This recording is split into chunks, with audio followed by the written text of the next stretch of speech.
je vois un peu dans quel sens on part. Bon, j'ai ça. Je vais faire un petit voyage. Je vais me déplacer 2 jours. Je vais revenir. Tous les qui aussi me saluent. Homme de Dieu, il faut le faire. Bon, la semaine prochaine, je pars 2 semaines. Je reviens après. Après, c'est moi qui pars. Amen. Amen. On va s'asseoir, bien dans le Seigneur. Alléluia. Voilà, peut-être que c'est la première fois que vous voyez la semence de Dieu. Amen.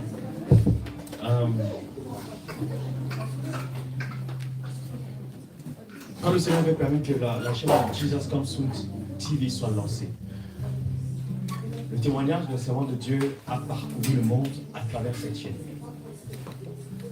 Bon, toi qui peut-être d'habitude tu as dit non, ces gens-là sont en train d'ajouter. Ils sont rêvés, ils inventent. Alléluia. Toi qui es en France, qui était trop cartésien. Voilà, on est trop cartésien en France. C'est la nature de la France. Si on n'a pas vu, on n'y croit pas. Alléluia. Je voudrais seulement que la semence de Dieu, selon le temps qu'elle peut accorder, maintenant même, te dire ce qu'il a vécu. Peut-être que toi, jusqu'à ce jour, tu ne crois pas au séjour de mort. Tu ne crois pas qu'il existe l'enfer. Tu ne crois même pas que ce que nous sommes en train de faire ici est qu'il faille que la femme soit habillée décemment. Tu ne crois même pas qu'il faille éviter de mettre des parfums. Bon, il y a quelqu'un qui est allé dans le séjour de mort et qui a vécu ça. C'est elle. Voilà. Si au moins dans les Écritures tu ne crois pas, mais crois au moins à la requête que le riche a fait à Abraham. Il dit, j'ai mes 5 frères qui sont dehors. Est-ce que quelqu'un ne peut pas sortir de ce jour de mort pour leur parler? Mais justement, quelqu'un est sorti de ce jour de mort pour parler aux 5 continents, pour leur dire, Jésus-Christ est le seul Seigneur. Allah, Bouddha ne sont pas. Mahomet lui-même est dans le séjour de mort. Donc tout musulman qui s'aventurerait à croire qu'il verra le ciel, il ne verra jamais le ciel. Amen. J'accorde justement ce temps, un moment, pour te dire quelque chose. Est-ce qu'on peut acclamer le Seigneur?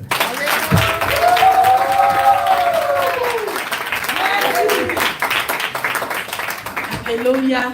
Amen. Gloire à Jésus. Amen. Cri de guerre. Jésus.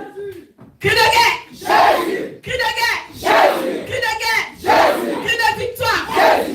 Jésus. Cri de victoire. Jésus. Jésus. Cri de victoire. Jésus. Jésus. Cri de terreur. Jésus. Alléluia. Amen. Gloire à Jésus. Amen. Que le Seigneur Jésus vous bénisse. Amen. Que le Dieu de toute chair, de toute âme et de tout esprit vous bénisse abondamment. Amen. Je suis vraiment très heureuse d'être parmi vous. Et déjà, vous avez le shalom de toute la Côte d'Ivoire. Vous avez le shalom de notre Père dans la foi, l'apôtre Abraham. Amen. Vous avez le shalom des femmes vertueuses. Amen. Que je représente ici. Amen. Vous avez le shalom de tout le monde, même les enfants, les tout petits. Amen. Vous avez le shalom de Lambon. Amen. Salut toute l'église. Amen. Je ne vais pas être longue. Je vais juste résumer un peu. Si je suis arrêtée ici aujourd'hui, c'est parce que le Seigneur, qui est le Dieu d'amour, m'a fait tout simplement grâce. C'est pas pure grâce. Sinon, ceux qui sont restés là-bas n'étaient pas mieux que moi. Mais c'est pas grâce, pure grâce. C'est pas pure grâce. C'est une grâce que le Seigneur m'a accordée, qui fait qu'aujourd'hui, je me tiens sur mes pieds parce que je n'ai jamais imaginé que j'allais pouvoir me relever, de parler, de marcher et de continuer la vie. Je n'avais jamais imaginé ça. Chez moi, c'était la fin. C'était terminé pour moi. Mais le Seigneur il savait que ce jour allait exister. Et j'allais être devant vous aujourd'hui, vous parler de ses bienfaits. Alors, toi qui es ici pour la première fois, ou toi qui as été invité, je t'invite pas à m'écouter, mais d'ouvrir l'oreille de ton cœur, d'ouvrir l'oreille vraiment de ton cœur et de laisser le Seigneur te parler. De laisser le Seigneur te parler. Bien-aimé, avant je ne pouvais même pas m'habiller comme ça, c'était une honte pour moi de m'habiller comme ça. Alors que normalement c'est comme ça qu'une femme vertueuse qui a accepté Jésus, corps, âme et esprit, le véritable Jésus, je dis bien, doit s'habiller. Avant, je m'habillais très mal, vraiment très mal. Le monde pouvait dire joli, mais ça, c'est pas joli. C'est vraiment mal, je ne m'habillais pas bien. Mes habits n'ont jamais dépassé mon genou. C'est que peut-être c'est un pagne, maxi pagne que j'ai cousu. Là, ça descend, c'est le modèle. Sinon, je peux même acheter un bon pagne et découper pour faire n'importe quoi, soit une combinaison ou bien une culotte et puis porter. Je m'habillais de sorte à faire ressortir vraiment. Quand un habit ne plaque pas mon corps, c'est que je ne suis pas habillée. Et je pouvais vraiment dessiner tout sur moi. Je pensais que je faisais bien, alors que ce n'était pas ce que le Seigneur voulait. Et le pire dans tout ça, j'étais chrétienne. Je me disais chrétienne. Parce que là où j'étais, on ne m'interpellait pas pour dire que c'est mauvais. Qu'une chrétienne ne devait pas s'habiller comme ça. On ne m'a jamais montré un verset qui dit que la femme doit s'habiller décemment. Moi, je me suis toujours dit que c'est dans nos traditions, nos mamans, comme elles sont les vieilles, donc elles s'habillent, elles attachent leur pagne et autres. Je ne savais pas que moi aussi, je devais m'habiller comme ça. Et je menais ma vie. Je faisais ce que je voulais. J'étais dans mon foyer. Je sortais beaucoup avec mon mari, on se promenait, je pouvais me mettre en culotte. Vous voyez ce que les gens portent aujourd'hui? À Châtelet, quand je les regarde, je suis choquée. C'est comme ça que je m'habillais. Jusqu'à ce que le Seigneur m'attende à un carrefour. Et lui seul savait qu'à ce carrefour-là, personne ne pourra m'aider. Personne.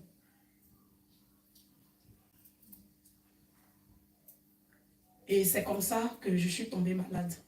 C'est par la maladie que le Seigneur, dans la maladie que le Seigneur s'est révélé à moi. Et je suis tombée malade juste après mon mariage.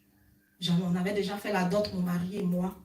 Et on avait décidé de régulariser nos situations à la mairie et autres. Le 9 novembre 2019, on a fait le mariage légal. Quand on a fini, le 9, j'ai commencé à saigner le 12. Imaginez-vous, 2-3 jours seulement après le mariage. On a fait le mariage samedi 9, dimanche 10, lundi 11. Ça a commencé la nuit du lundi 11. Déjà le 8, j'ai saigné un peu. Et j'ai dit à mon mari, mais je saigne. Il me dit, il faut laisser, vous les femmes, le mariage est tellement dans votre tête que quand vous voulez vous marier, là, vos hormones se mélangent et autres. Et puis, j'ai dit, ah, peut-être que c'est ça. Et le 9 matin, ça s'est arrêté. Donc, chez moi, c'est juste un dysfonctionnement hormonal. Après, ça allait se régulariser. Et le 12, la nuit du 11 à 12, ça a repris. Et c'était tellement fort. Et ce n'était même pas la période. Normalement, ce n'était pas la période. Nous, les femmes, on se connaît. Ce n'était même pas la période. Mais j'ai dit, mais c'est bizarre. Bon, les 2 premiers jours, j'ai négligé. 3, 4, 5, 6, 7, 8, 9, 10 jours. J'ai dit, non, ce n'est pas possible. Je suis allée à l'hôpital. Ils ont détecté plein de fibromes, des myomes. Au début, c'était quelques heures. Et on me met sur traitement, ça ne s'arrête pas. J'étais à Dabou en ce temps, j'ai quitté Dabou. J'ai décidé d'aller à Abidjan pour rencontrer d'autres médecins. C'était pareil. Et au fur et à mesure que les jours passaient, les myomes augmentaient. Les myomes augmentaient, le nombre doublait. Donc, arrivé à certains moments, j'étais un peu désespérée. J'avais perdu la joie de vivre. J'étais angoissée, j'étais constamment stressée. J'avais perdu ma paix. Et tout ce que je recherchais, c'était ça au fait, la paix, simplement la paix. Et comme je saignais beaucoup, j'avais commencé à être pâle. Je ne mangeais plus, je n'avais plus l'appétit, puisque mon souci, c'était que les saignements s'arrêtent. Donc, je ne mangeais pratiquement plus, j'ai commencé à maigrir. Et en ce moment-là, je ne pouvais plus. Est-ce qu'une femme qui saigne, ça ne s'arrête pas, tu peux avoir le courage de porter, même si on t'a maudit, tu ne peux même pas dire que tu vas porter une culotte pour te promener. Donc, j'ai commencé à mettre les makébas, les gros boubous. J'ai commencé à porter les gros boubous pour ne pas me salir et autres. J'avais tout le temps de gros pagnes sur moi parce que les serviettes hygiéniques qu'on va dans le commerce, là, ça ne faisait rien. Donc, j'avais des gros pagnes. Je portais les serviettes hygiéniques de maternité. C'est ce que je portais. Et après, j'ai laissé, je prenais les pagnes. Mais ça n'allait pas. Ça n'allait pas, je continuais de saigner. Je me suis promenée un peu partout dans les grands hôpitaux en Côte d'Ivoire. On me dit, on va m'enlever mon utérus, on va m'enlever tout. J'ai dit, mais je suis trop jeune. Je suis trop jeune pour qu'on m'enlève tout ce qui fait de moi une femme. Je n'ai même pas fini de faire mes enfants. Moi, j'ai dit au Seigneur, je veux 8 enfants. Je ne suis même pas arrivée à la moitié, rien du tout. Oui, je veux 8. Mon mari, il veut 10. Donc, comme il reste 2 seulement des cas, si le Seigneur compte que ça fait 10, gloire à Jésus. Amen. Amen. Donc, je disais, mais ce n'est pas possible. Ça ne peut pas m'arriver. Non, je ne suis pas d'accord. Ça, je refusais tout.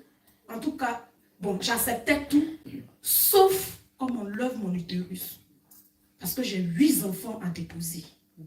On ne peut pas m'enlever mon utérus. Ça, j'étais catégorique. Partout où je passais, quand les docteurs parlaient de ça, je dis non.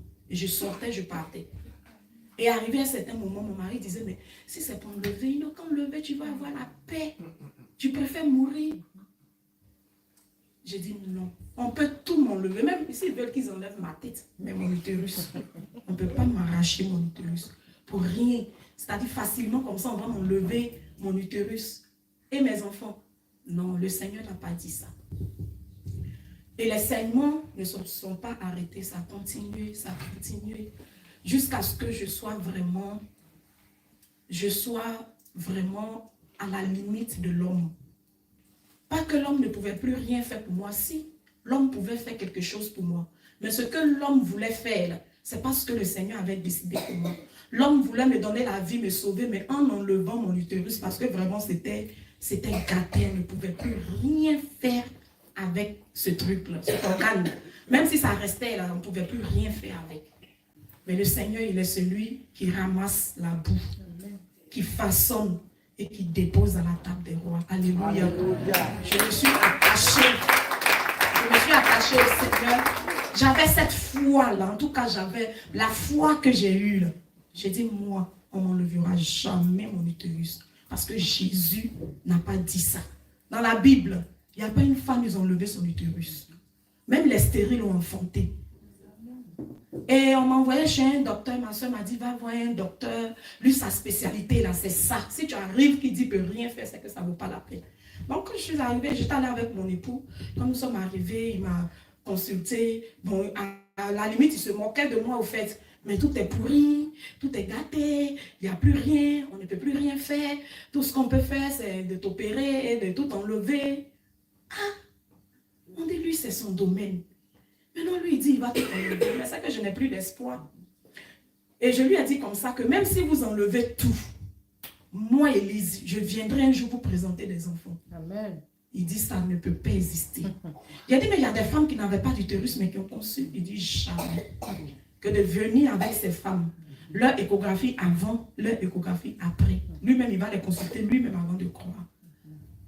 Automatiquement, j'ai compris que le Seigneur n'était pas là-bas parce qu'il n'a pas la foi. C'est-à-dire, il me disait tout simplement, oui, je vous assure que j'allais laisser ce monsieur m'opérer.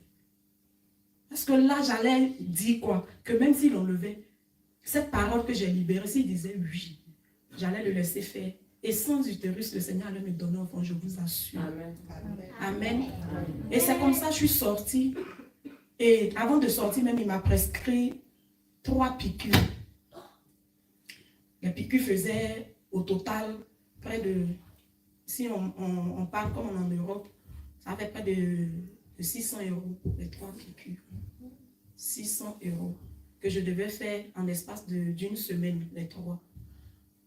C'était pour stopper les saignements, alors que ces piqûres-là, plus tard, les docteurs m'ont expliqué que quand on t'injecte ces piqûres 3 fois, c'est la ménopause. C'est-à-dire une fois c'est coupé, c'est fini. Moi, je ne savais pas. J'ai pris ces piqûres-là. Je suis rentrée à Dabou, je les ai achetées et le docteur a dit de garder. Il avait trouvé seulement que 2, alors qu'il fallait faire les 3. Si je n'ai pas eu la 3e piqûre, je ne peux pas m'aventurer à faire la première, puisque je dois faire les 3 obligatoirement. Donc, il a demandé à ce qu'on attende. Il allait passer la commande ici en France, si c'était bon. Le docteur Abraham de Dabou. Sa pharmacie s'appelle Pharmacie Abraham. Donc, on l'appelle docteur Abraham. Et c'est comme ça. Les piqûres jusqu'à présent sont restées chez lui là-bas. Puisque je n'ai pas pu faire la première piqûre, donc c'est resté comme ça. Et à partir de ce jour-là, j'ai recommandé mon sort au Seigneur.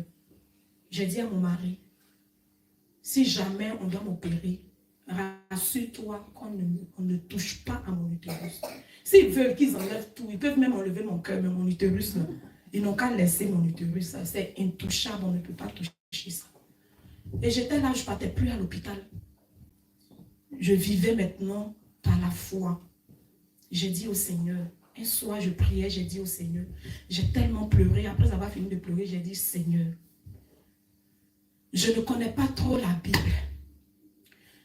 mais j'ai lu une fois qu'il y a une femme qui a saigné pendant 12 années. 12 années bien comptées. La Bible ne ment pas. 12 ans de saignement. Ça veut dire qu'il n'y a même pas un jour où les saignements se sont arrêtés. 12 ans. Parce que si ça s'était arrêté, la Bible allait mentionner. Mais 12 années de saignement. Saignement. Bon, la première année, peut-être, elle était dans mon cas. On a vécu peut-être les mêmes choses. Elle s'est promenée dans les hôpitaux. Et la Bible dit que cette femme-là, elle s'est dépouillée pour se soigner, mais elle n'a pas eu gain de cause. Elle a tout fait. Elle n'a pas eu gain de cause. Mais, elle a rencontré un jour quelqu'un qui est la solution à tout. C'est toi, Jésus. Cette femme-là, 12 années. Moi, c'est maintenant, ça fait 3 semaines. Donc, pour moi, là, il suffit que tu lèves le doigt comme ça, c'est fini. Je n'ai même pas fait 6 mois. Je n'ai même pas fait 1 an. Elle, là, je sais que vraiment, cette femme-là, la foi l'a maintenue en vie. Parce que 12 années de saignement, moi-même, j'ai fait 3 semaines, j'étais déjà anémiée. Je prenais médicaments de sang chaque jour. J'étais anémiée, il fallait manger tout ce qui donnait le sang. Mais 12 années, cette femme-là, vraiment, je sais que même la chair, il n'y en avait plus sur elle. Et aussi, les femmes qui savent, quand tu saignes comme ça, je suis sûre qu'elle a pris peut-être plein de maladies, le cancer d'utérus, elle avait toutes ces choses-là. Mais sa foi l'a gardée en vie jusqu'à ce qu'elle croise le véritable Dieu. Celui qui fait arrêter la maladie. Et c'est comme ça que j'ai dit au Seigneur, si tu as fait pour cette femme-là, la Bible dit que tu es le même hier, aujourd'hui, éternellement. Ce que tu as fait pour cette femme qui a saigné pendant 12 années, moi, Élise, tu le feras pour moi. J'ai la foi, je sais que tu vas faire pour moi. Et c'est comme ça, le lendemain matin, il y a une de mes collègues qui m'a appelé pour prendre de mes nouvelles. Parce que depuis, on a fini le mariage, la personne ne m'entend. C'est-à-dire, la Élise qui prenait son temps à se promener, à se faire chic. Je rentrais quelque part, personne. Je ne pouvais même pas sortir pour qu'on me regarde. Je ne pouvais plus mettre mèche sur ma tête, donc je me voilais. Je ne supportais plus ces boucles d'oreilles. Je ne supportais plus de me maquiller. Tu sais, il faut chercher. C'est ça là, jamais sur toi. Donc, c'est là que la sanctification a commencé. Et j'ai commencé à me voiler. Cheveux qui est bizarre sur ta tête. Tu as le temps d'aller mettre perruque pendant que tu saignes. Cheveux attachés. Tu peux porter petite culotte pour te promener, talons. voici talon, là, moi-même je suis un peu grande, mais voici talon. Tu peux porter ça pendant que tu saignes pour te promener dans la rue. J'ai déposé talon. Je porte maintenant mes chaussures basses. Et c'est comme ça, j'ai confié mon sort au Seigneur. Parce que j'ai regardé devant, j'ai regardé derrière. À gauche, à droite, il n'y avait personne qui pouvait me donner la solution à mon problème. Si ce n'est que le Seigneur Jésus-Christ de Nazareth. Alors quand ma soeur m'a appelé, elle m'a dit, mais depuis que on a fait le mariage, on a fini. Tu ne mets même pas une photo sur Facebook. Tu as dit que tu partais en lune de miel avec ton mari. Tu partais quelque part, mais on ne te voit pas. J'ai dit, ma soeur, je souffre. Où je suis là, si tu entends que je suis plus de ce monde, c'est que c'est ça. Elle a dit, mais il y a quoi? Juste après le mariage, j'ai dit, nous avons dansé le samedi du mariage, dansé le dimanche du mariage. Juste après le dimanche, ma joie, ma paix, ma santé, tout m'a été arraché. Tout m'a été volé. Où je suis là? Je suis sans rien. Je suis rien. Je ne suis plus personne. Si tu entends que je ne suis plus de ce monde, c'est que c'est ça. Elle me dit, tu as quel problème? J'ai hésité, mais j'ai voulu lui dire, puisque on ne sait plus jamais si quelqu'un peut trouver quelqu'un pour me guérir. Dans ces moments-là, je n'ai jamais accepté d'aller voir un marabout. Peut-être c'est ce qui était ma force. Parce que je n'avais pas cette vie-là d'aller chez les marabouts, chez les charlatans, consulter, je ne faisais pas ça. On m'a conseillé même d'aller voir quelqu'un qui pouvait faire arrêter les saignements. J'ai demandé, mais c'est combien? On dit quand tu arrives, tu donnes seulement 5 francs. Et c'est des trucs que j'ai refusés. Je ne suis même pas allée consulter ou bien aller chez les commiens, les trucs comme ça, pour aller médicaments traditionnels, se puger avec. Je n'ai même pas fait ça. Je n'ai pas cherché à faire ça. Parce que j'ai dit, bon, j'étais une grosse peureuse. Il ne faudrait pas que quelque chose me tourne le ventre, puis je vais mourir de douleur. Moi, j'ai dit, j'ai peur de mourir dans la douleur, donc sincèrement, alors que ce qui m'attendait, là, c'était pire. Et c'est comme ça, elle m'a dit, il y a un docteur à l'Indénié, il faut aller le voir, on ne sait jamais. Il opère les femmes, en tout cas, il est bon. Donc, j'ai expliqué à mon mari, c'est comme ça que je me suis rendue à l'Indénié. Je suis allée, j'ai vu le docteur. Voici mes documents, échographie, colioscopie, fibroscopie, jusqu'en fait fibroscopie, histérologie, les noms longs, là, tout était dans mon dossier. Et quand j'ai déposé devant le docteur, il dit, il reprend tout à zéro. Lui, il ne va pas se baser sur les résultats de quelqu'un. Lui-même, il fait ses propres examens. C'est comme ça qu'on a tout repris. Et il me disait, il est temps de faire une échographie. Il dit, mais tout est gâté, tout est pourri, tout est pourri. Ah, là, je savais que c'était mon terminus parce qu'on me conseille encore quelqu'un qui vient me dire, tout est pourri, tout est fini. Et c'est en ce moment-là, il m'a regardé. Quand il a vu l'expression de mon visage, il savait que peut-être j'allais mourir dans son bureau. Et il m'a dit ceci, c'est quand c'est difficile que lui, il travaille. Amen. Que notre Dieu, là, il est le Dieu des cas impossibles. Amen. Alléluia. Il est le Dieu des cas compliqués. Que lui, quand les femmes viennent et puis c'est des petits trucs, il trouve qu'il ne travaille pas au fait. Donc au fait, c'est un challenge pour lui. Il dit, c'est pas moi qui vais te guérir, c'est Dieu qui va te guérir. Amen. Et comme il a mis Dieu devant, bizarrement, j'ai retrouvé ma joie. J'ai retrouvé ma joie, j'ai commencé à sourire. Il m'a dit, on va t'opérer. Je lui ai dit, tu peux m'opérer, il n'y a pas de problème. Mais mon utérus, là, on n'enlève pas. Il dit, non, on ne va rien enlever. On va travailler sur ça. Et tu verras, tu vas retrouver la santé, tout et tout. J'étais tellement heureuse. Il a fait les factures, tout et tout. Il m'a prescrit une ordonnance. Il fallait que les saignements s'arrêtent. Il m'a prescrit une ordonnance. Le médicament, on le divise en 2. Le comprimé, on divise en 2. Quand tu divises en 2, ça se calme automatiquement. Moi, j'ai divisé en 2, 0. Je l'ai appelé, il me dit de prendre 1. Alors que c'est risqué de prendre 1. Il m'a dit, prends 1. J'ai pris 1. C'est dit, j'ai commencé aujourd'hui, le lendemain matin, les saignements se sont arrêtés. Alléluia. Et quand je l'ai appelé pour dire c'est fini, il dit, allez, viens, on fait les papérasses, tu vas rentrer au bloc.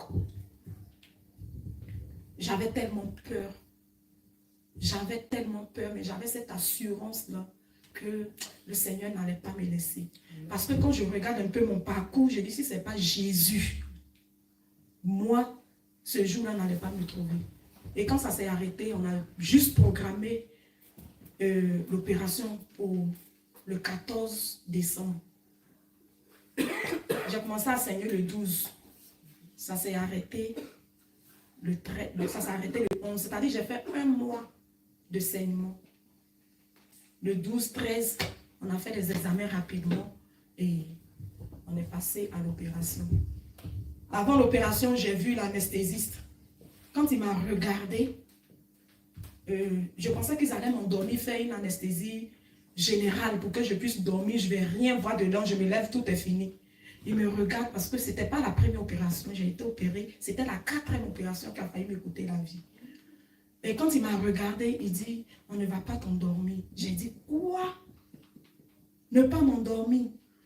Il dit, non, on ne va pas t'endormir. Parce que si on t'endort, ce n'est pas sûr qu'on te récupère après l'opération. Donc, tu vas participer avec nous. J'ai dit, Seigneur Jésus. Mais mon cœur battait. Et quand on m'a préparé pour rentrer au bloc, c'était une Libanaise qui était venue pour vérifier si tout était bon. J'avais attaché ma tête. Elle m'a dit d'enlever mon foulard. Mes cheveux étaient tellement dérangés. Et elle m'a dit d'enlever quand même. J'ai enlevé. J'ai tout enlevé. Je portais des perles. Elle m'a dit enlève tout ça. J'ai tout enlevé. Elle me dit d'enlever mon alliance. J'ai dit non. Ça, je ne peux pas enlever. Mon alliance. Ça là, tu sais comment j'ai fait quoi ça là? Une alliance en or.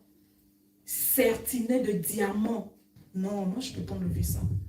Elle dit, ma soeur, on ne va pas au front avec des ornements. C'est ce qu'elle m'a dit. Elle dit, on ne va pas au front. C'est-à-dire quand tu vas en guerre. Et puisque nous les chrétiens, dans toute notre vie, chaque jour, c'est la guerre. Donc tu ne peux pas être dans des ornements et dire que tu es en guerre. Il faut enlever ça là. Si tu reviens en vie, tu vas porter, mais pour l'heure, enlève, va te faire opérer. Avec beaucoup d'hésitation. Et comme mon mari, lui, il ne portait pas. Il ne portait pas parce qu'il était dans une église où on ne mettait pas les bijoux et autres. Et je les combattais tellement. Je dis, moi, je ne suis pas dans ces choses-là. Donc, on s'est mariés. Il était obligé de porter pour me faire plaisir. Et après le mariage, je portais nous deux nos alliances. C'est-à-dire, j'ai récupéré pour lui, je portais avec pour moi. Tellement j'étais attachée à ça. Et c'est comme ça que j'ai enlevé, j'ai donné à la dame. Et je suis allée dans le bloc. Quand je suis allée, le docteur, il m'a regardé, il savait que j'étais stressée parce que mon cœur battait tellement. Je tremblais comme ça. Il m'a dit de ne pas avoir peur. Parce que ça aussi, ça peut être un problème. Et il m'a demandé, tu veux qu'on mette une adoration ou bien une louange? Et j'ai donné une chanson que j'aimais bien. Et ils ont mis la chanson, ça passait. Dès qu'ils m'ont mis l'anesthésie, j'ai commencé à vomir. Automatiquement, les vomissements ont commencé. Et j'ai commencé à vomir un liquide bleu comme le pain de ma soeur, ma fille Eunice. J'ai commencé à vomir un liquide bleu comme ça. Et j'ai vomi du début de l'opération jusqu'au lendemain matin. On allait au bloc vers 16h17, jusqu'au lendemain matin. J'ai tellement vomi. Et pendant l'opération, souvent je perdais connaissance. On disait, oh, elle s'en va, nous sommes en train de la perdre. Et on me réanimait. Je revenais à moi, je perdais connaissance. Tout le monde était là, les cardiologues, tout le monde, la salle était remplie parce qu'il fallait que chacun joue son rôle. Et c'est comme ça, j'ai pleuré, j'ai dit, Seigneur, tout ce que je pouvais dire, Seigneur, je bois ton sang. Il y a la puissance dans le sang de Jésus. Je dis, Seigneur, je bois ton sang. Parce que c'est tout ce que je pouvais dire. Seigneur, je bois ton sang. Aie pitié de moi, ne me laisse pas mourir, je bois ton sang. Je bois ton sang. C'était ma chanson, je bois ton sang. Je bois ton sang, je bois ton sang. Jusqu'à ce qu'on finisse l'opération. Et j'entendais pendant l'opération, mais il n'y en a pas tout. C'est-à-dire, on pouvait me soulever ce côté-là. Et puis, on tirait des trucs, on pouvait aller de ce côté. Donc, il y en avait partout. Les docteurs même étaient étonnés. Le docteur disait, mais au début, ce n'était pas beaucoup comme ça. Pourquoi il y en a partout? Tout est rempli de myome, fibrome, tout est mélangé. J'entendais, je disais, Seigneur, c'est toi seul. Je bois ton sang. Tous ceux qui sont là, je suppose que c'est toi. Toutes les mains qui me touchent, Papa, ce sont tes mains. Ne laisse personne, ne laisse même pas une main étrangère me toucher. Je bois ton sang, je t'en prie. Je n'ai personne, je bois ton sang. Je bois ton sang. Et on m'a enlevé 56 fibromes. C'est-à-dire les petits, là même, ils n'ont pas mis dedans. 56, bien compté. Et comme on durait l'opération, en tout cas, ça a mis du temps. Et mon mari, il était un peu, il avait commencé à avoir peur puisque ça durait.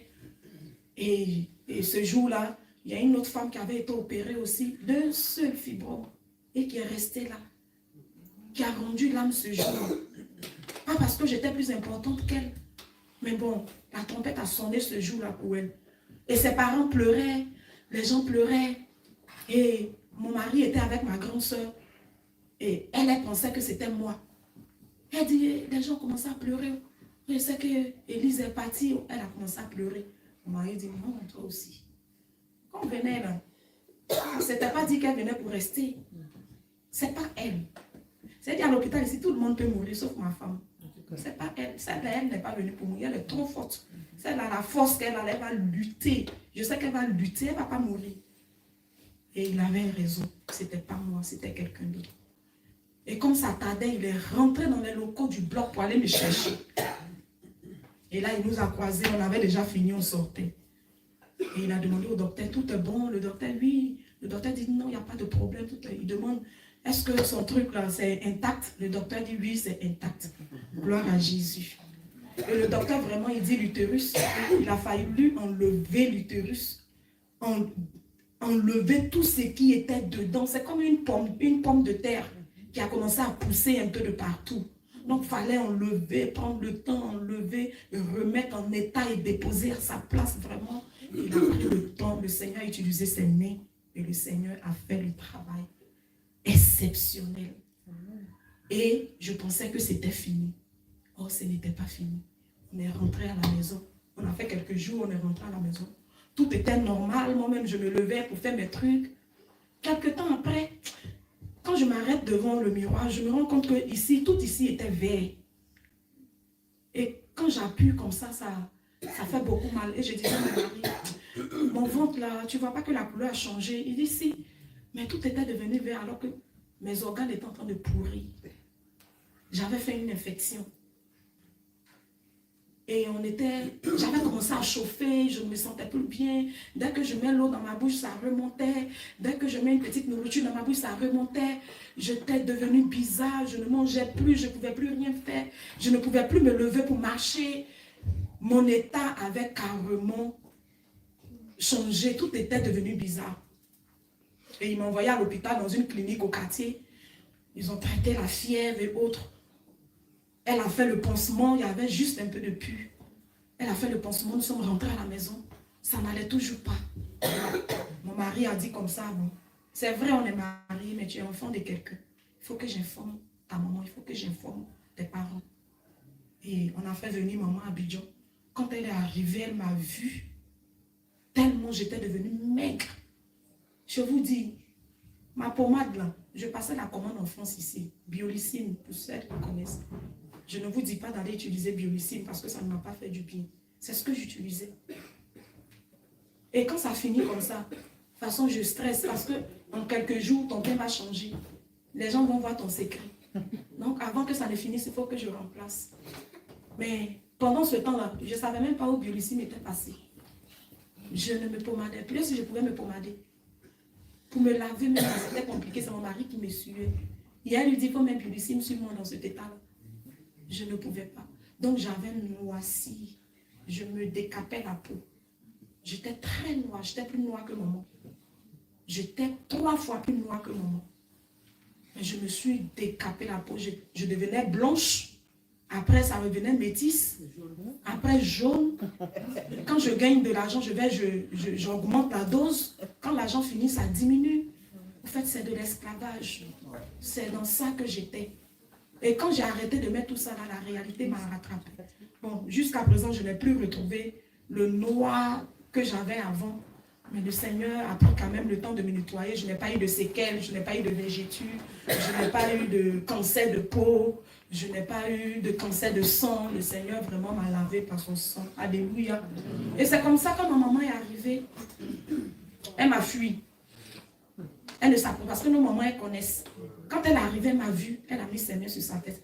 Parce que papa venait de décéder, ça faisait pratiquement 6 mois. Donc elle était dans son état de veuve. Là. C'est comme ça qu'elle est arrivée. Quand elle m'a vue vraiment, et comme au fait, je suis le portrait, si je dois dire, quand on dépose mon papa en tant qu'homme, quand on met des seins devant lui, c'est moi. Mais encore plus grand. C'est-à-dire, j'étais son portrait et il est mort d'une longue maladie. Et de toute façon, j'étais devenue, elle voyait peut-être son mari. Donc, elle me fuyait. Elle a touché d'abord mes paumes, elle a touché le bas de mes pieds. Elle a dit à mon mari que j'étais devenue glacée. C'est juste le cœur qui bat, quoi. Donc, elle me fuyait, elle ne voulait pas que je meure devant elle. Et même quand je me couche sur ce côté, ça commence à faire mal. Quand je l'appelle, elle demande à mon mari, elle dit, va changer ta femme. Elle ne venait pas vers moi. Elle avait peur de venir me toucher parce que chez elle, c'était déjà fini.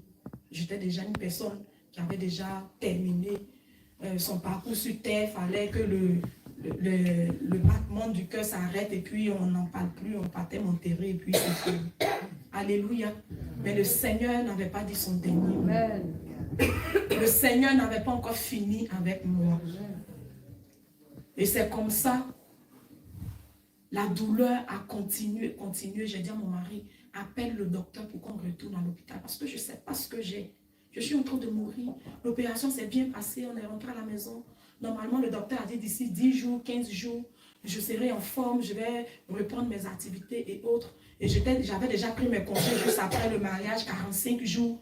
Mais je suis en train de mourir. Donc on a appelé le docteur, il dit, très tôt le matin, venez à l'Indénié. C'est comme ça que nous nous sommes rendus à l'Indénié.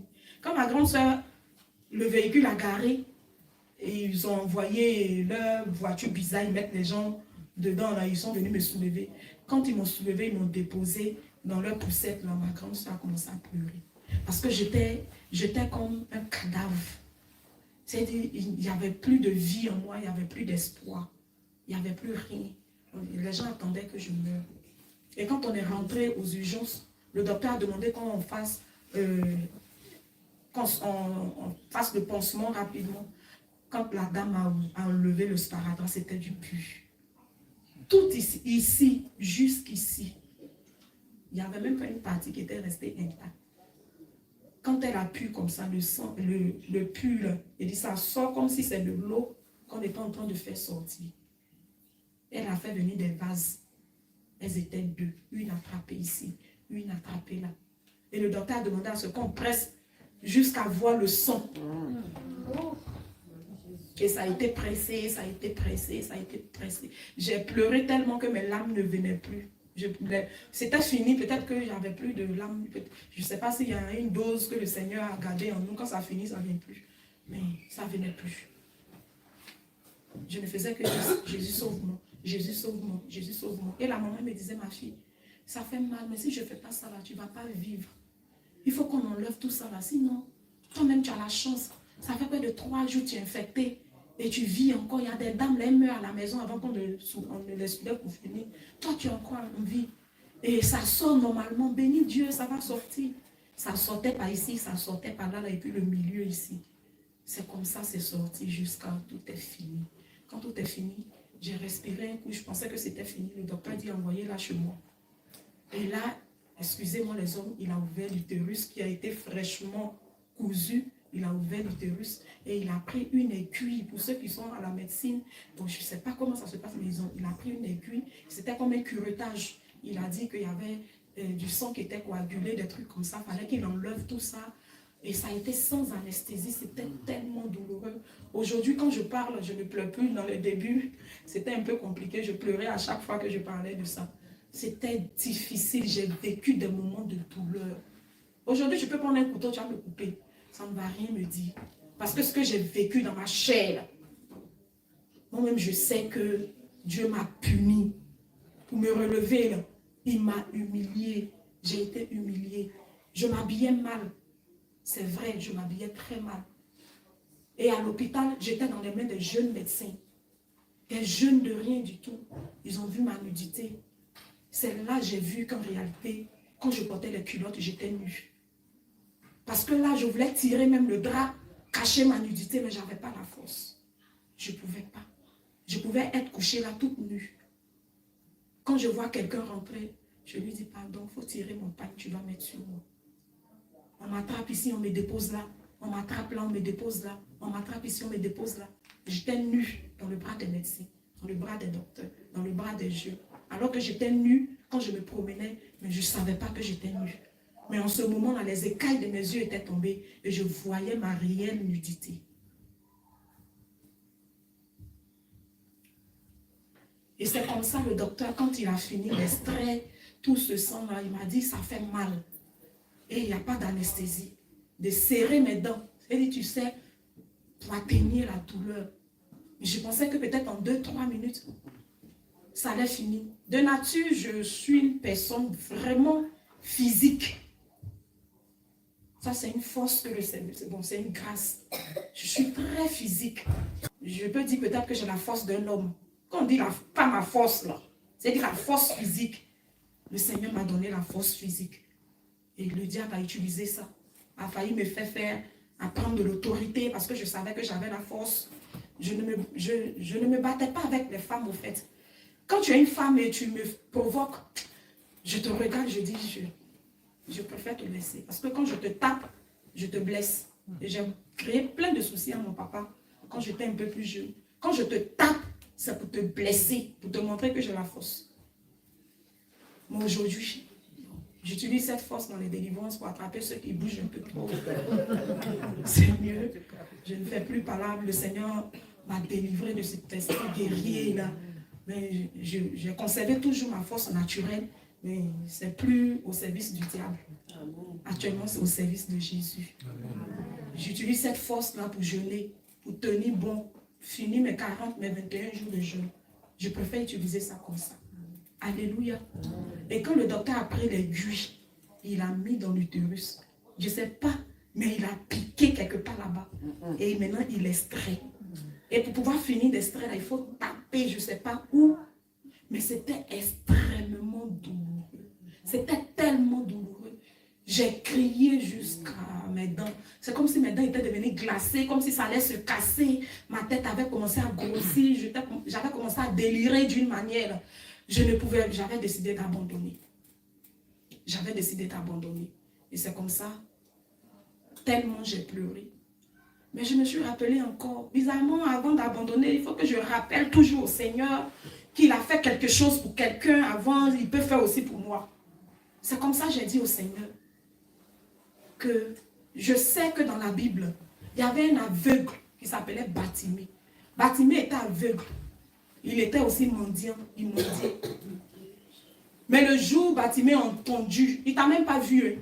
Bartimée a entendu parler de toi. On lui a dit que tu passais. Bartimée s'est levé dans son état de l'homme aveugle. Il s'est levé. Il a jeté son manteau, il a crié à toi.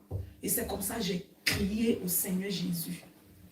J'ai tellement crié que le docteur même, il était troublé. J'ai crié, j'ai donné l'autorité au Seigneur Jésus. J'ai donné la gloire au Seigneur. Je lui ai dit que ce que tu as fait pour Bartimée, moi tu peux le faire pour moi. Quand le Seigneur devait délivrer le fou de Gadara, qu'est-ce que les démons, les géants ont dit? Ne nous envoie pas dans les abîmes, mais envoie-nous, fils du Dieu très haut. Ils ont reconnu que Jésus est fils de Dieu.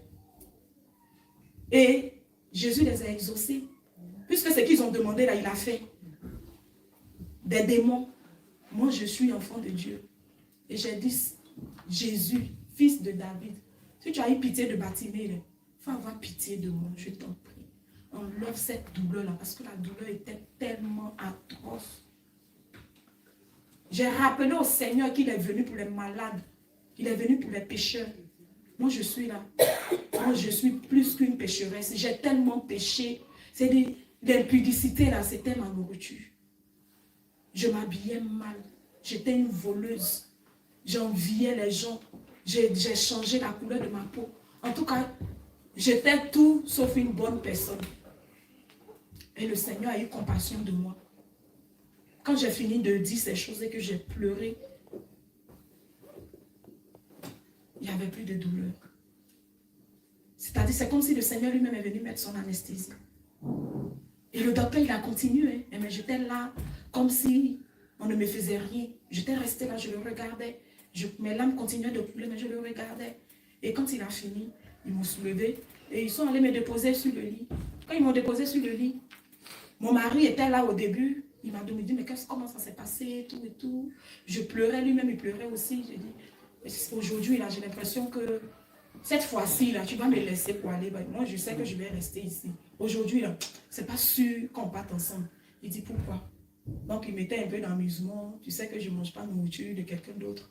Si tu n'es pas là pour préparer pour moi, qui va me faire manger, hein, qui va prendre soin de moi? Quand on venait, est-ce qu'on a dit qu'on venait pour laisser une personne ici? Soit on reste ici, nous deux, ou bien on rentre à la maison ensemble. Donc, on a rigolé un peu. Et il m'a essuyé, tout et tout. Il m'a fait porter mes trucs. Et il est parti parce qu'il avait perdu sa grand-mère ce jour-là. C'était la levée. Il fallait qu'il parte. Et il m'a dit qu'il revenait. Il n'allait pas durer. Il allait revenir. Et c'est ma grande soeur qui est restée avec moi. À peine mon mari est sorti, je me rends compte qu'au bout de mes orteils, là, au fait, il a commencé à avoir des fourmillements. Ça faisait comme s'il y a des trucs qui marchaient au niveau de mes orteils. Donc, je voulais appeler ma grande soeur pour lui dire, mais regarde au niveau de mes orteils, essaie de tirer un peu mes orteils parce que ça commence à me fatiguer. Du coup, je me rends compte que je n'ai plus 4 pieds, je n'ai plus 2 pieds, mais j'ai 4 pieds. Je me rends compte que j'ai 4 pieds. C'est-à-dire, mon âme a commencé à sortir, mais ça a commencé par mes pieds. Et ça a été dédoublé. Et ça a commencé doucement, doucement, doucement. Et j'étais devenue lourde comme si on avait mis des tonnes et des tonnes de ciment sur moi, des tonnes de briques. Je ne pouvais pas me lever. Et je voulais dire, j'ai appelé ma grande soeur pour lui dire, mais regarde, regarde, regarde, mon âme a commencé à se mettre. Elle ne m'entendait plus. Je ne pouvais plus. J'étais comme paralysée. Et en ce moment-là, je savais que j'allais mourir. C'est-à-dire, il y a des gens avant de mourir, ils voient. C'est-à-dire, là, si je partais, je ne revenais plus, je savais, j'avais vu mon âme sortir. Et c'est sorti, ça s'est levé. Quand ça arrivait au niveau d'ici, j'ai dit, bon, comme je sais, le Seigneur ne m'a pas donné une belle voix pour chanter. De toute façon, ce n'est pas belle voix qui chante. Donc, le peu qui peut sortir, moi, je vais chanter. Même si c'est la dernière chose qui me reste à faire, je vais chanter avant de mourir. Et je savais, je me disais que, puisque je passais tout mon temps à boire le sang de Jésus, Seigneur, je bois ton sang, je pensais que j'allais aller au ciel. Et c'est comme ça que j'ai commencé à chanter. Jésus, fangano malebla lolomi. Jésus, fangano malebla lolomi. La chanson veut dire, Jésus, je n'ai plus de force, mets-moi au dos. Jésus, je n'ai plus de force, soutiens-moi. C'est avec cette chanson-là que mon âme s'est levée, mon âme a quitté mon corps. Je me suis vue au début. Et quand ma grande soeur a vu ce qui se passait, quand je fredonnais, je ne sais pas si je mimais, elle a vu peut-être les mouvements de mes lèvres, mais elle chantait la même chose. Elle chantait la même chose. Et après, j'ai vu qu'elle avait commencé à me toucher. Élise, qu'est-ce qui se passe? Qu'est-ce qui se passe? Qu'est-ce qui se passe? Et je l'ai vu courir pour sortir. Et c'est là, je suis partie. Quand je suis sortie de mon corps, je me suis vue, je me suis retrouvée automatiquement, je me suis retrouvée quelque part. Je me suis retrouvée dans un grand vide. Je vous dis, un grand vide. Tout était noir. Il n'y avait personne autour de moi. C'est pourquoi on dit le salut, c'est personne. Ton mari t'empêche de louer Jésus. Il faut chercher ton salut. Ta femme t'empêche de vivre la sainte doctrine. Il faut chercher ton salut. Parce que même la Bible dit, 2 personnes seront couchées, un sera enlevé, l'autre restera. Tu sais, on ne sait pas qui va être enlevé, qui va rester, mais moi je souhaite, moi jamais je ne veux rester. Je ne veux rester. Et c'est comme ça que je me suis retrouvée toute seule. Mon mari a été tout le temps à mes côtés, je ne suis pas rentrée dans les détails. J'ai passé des jours et des jours sans dormir. Mon mari ne dormait pas. Il était là. Il ne partait plus au travail. Quand son patron l'appelait, il disait, renvoyez-moi. Ma femme est malade. Je dois être à ses côtés, renvoyez-moi. Prenez votre travail. Je ne peux pas laisser ma femme et aller travailler. Et si elle meurt derrière moi, il est resté auprès de moi. Vraiment, cet homme-là, le Seigneur m'a tiré de lui. Parce que si le Seigneur ne t'a pas tiré de quelqu'un, là, cet amour-là, non, mon mari, il m'aime sincèrement. Et ça m'a donné la force.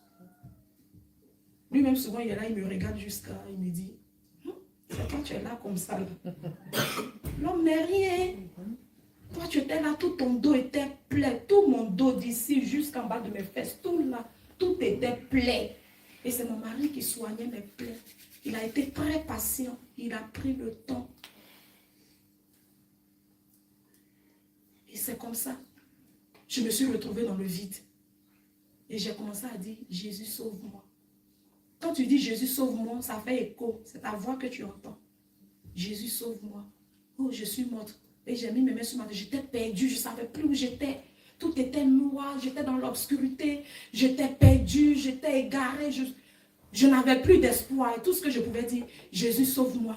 Jésus, oh, je suis morte. Je suis foutue. Je suis perdue. Jésus, quand j'écris Jésus, ça résonne. Jésus. C'est ma voix, j'entendais. Je n'ai pas entendu la voix de quelqu'un. Et je disais, Jésus, sauve-moi. Jésus, sauve-moi. Et je prenais appui sur mon côté, ce côté droit là. Parce que je ne sentais pas ce côté. C'est comme si ça ne fonctionnait plus. Et du coup, un tremblement de terre, un bruit bizarre. Et voici une lumière. Lorsque la lumière m'est apparue, automatiquement, j'ai été guérie. Gloire à Jésus. Amen. Cette lumière-là, c'était Jésus. Je me suis, c'est-à-dire, tout était fini. J'avais retrouvé la joie. J'avais retrouvé la paix. J'étais en pleine forme. La santé, tout était là. Tout, je vous dis tout. J'avais tout retrouvé. Et j'étais en joie. Je disais, Jésus, Jésus, merci Jésus. Merci Jésus.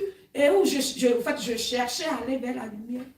C'est là le Seigneur va me rappeler que je n'ai pas vécu dans la sainteté, que je n'ai pas vécu dans la sanctification, que je me suis dénudée et que toute personne qui vit ou qui a vécu une vie comme c'est que le Seigneur est en train de dire, ne peut jamais rentrer dans son royaume. Jamais. Et je disais, si, laisse-moi rentrer. Il a été ferme. Il a dit que j'ai dénudé son temple. La Bible dit que votre corps est le temple du Saint-Esprit. Et j'ai dénudé le temple du Seigneur. C'est lui qui m'a créé. Je me suis habillée de façon impudique. Le Seigneur pouvait le dire. Ce n'est pas quand tu commets l'acte que tu as péché. Hein. Quand tu regardes quelqu'un qui est mal habillé, c'est-à-dire tu regardes quelqu'un, même si la personne n'est pas mal habillée, que tu convoites la personne dans ton cœur, tu as péché. Tu as commis l'adultère. Mais imaginez, j'étais à Abidjan, à Yopougon, je faisais la navette. Je partais travailler à Dabou pour revenir. Je prenais le cas. Il y a des gens qui n'avaient pas, qui pouvaient ne pas avoir cours ou bien travail ce jour-là. Un monsieur m'a dit un jour que, oh, hier, là, je ne travaillais pas, mais je suis venue comme ça pour pouvoir te regarder, t'admirer, mais hier, je ne t'ai pas vu. Il m'a dit ça. Il dit, mais j'étais venu pour te regarder, mais je ne t'ai pas vu. Et j'ai été triste toute la journée d'hier. Et je lui ai dit, mais je suis là, regarde-moi. En un mot, je suis là, commets l'impudicité avec moi. À ma honte, à ma propre honte. Donc imaginez toutes ces personnes avec qui je couchais spirituellement, des démons que j'ai partagés avec ces personnes, des esprits qui m'ont laissé. Toutes ces choses-là témoignaient contre moi. Je ne pouvais pas rentrer dans le royaume. Je ne pouvais pas, rien d'impur ne peut rentrer au ciel. Et je disais, Seigneur, je suis là. Prends-moi. Tu ne veux pas que je rentre et puis tu m'as montré ta lumière. Il dit, c'est pas pure grâce. C'est pas pure grâce qui me montre la lumière. Pour que je sache que ce lieu-là, ça existe, bel et bien. Mais toi, tu ne rentres pas. ce lieu existe. Il a dit, si je te montre, ne serait-ce qu'une seule fleur, une seule petite fleur, tu ne vas plus vouloir partir. Mais je te montre la lumière, ce n'est pas pure grâce. Ce n'est pas ici ta dernière demeure. De toute façon, tu as vécu sur la terre. Ta dernière demeure, c'est là-bas. Quand il a dit c'est là-bas, il y a un vent. Je ne sais pas si ce vent-là, même où on dit ouragan qui se passe aux États-Unis et autres, ça n'a rien à voir avec ça. Ça m'a ramassé. En une seconde, ça m'a ramassé, ça m'a projeté. Et je me suis retrouvée bien aimée. C'est ce que j'ai vécu, que je vous raconte. Si quelqu'un venait me dire, Élise, dépouille-toi. Élise, ne mets plus les perruques. Élise, arrête de te décaper la peau. Élise, habille-toi correctement. J'allais dire à la personne que ça, en fait, tu délires. Et même si j'acceptais de me dépouiller, le Seigneur qui connaît mon cœur, je vous assure que j'allais retourner à mon vomi. Je vous assure. Parce que j'étais à fond. J'étais à fond dans ce que je faisais. Mais le Seigneur, il m'a attendu. Il m'a fait goûter le feu de l'enfer. Pour que je sache qu'on ne joue pas avec lui. Pour que je sache que même s'il est le Dieu d'amour, il est celui aussi qui châtie. Et je me suis retrouvée suspendue à un grand château. C'est-à-dire ce château-là. Vous voyez, ça n'existait pas. Et puis c'était implanté dans un lac. Vous voyez, quand vous êtes peut-être au milieu de la mer et quand vous regardez tout autour, c'est l'eau, il n'y a pas de fin, c'était comme ça. Et le château était au milieu. Et il y avait du monde qui était dans le feu. Je ne suis pas descendue dans le feu pour voir qui était dans le feu. Il faut dire ce que tu as vu. Je ne suis pas descendue. J'ai été une spectatrice. J'étais accrochée à ce château de feu et j'étais emprisonnée. Vous voyez les cages dans lesquelles on met les perroquets. C'est-à-dire pour moi-même, c'était grave. Ceux qui étaient dans le feu, là, on voyait leur mère, donc Jésus, Jésus, sauve-nous. Tout le monde criait Jésus. Alléluia. Amen. Tout le monde criait Jésus. Et je ne sais pas comment j'ai fait pour respirer. Je ne sais pas si je respirais ou bien si je ne sais pas. Mais c'était difficile. Il faisait... On ne dit pas que c'est un volcan. On ne peut pas décrire.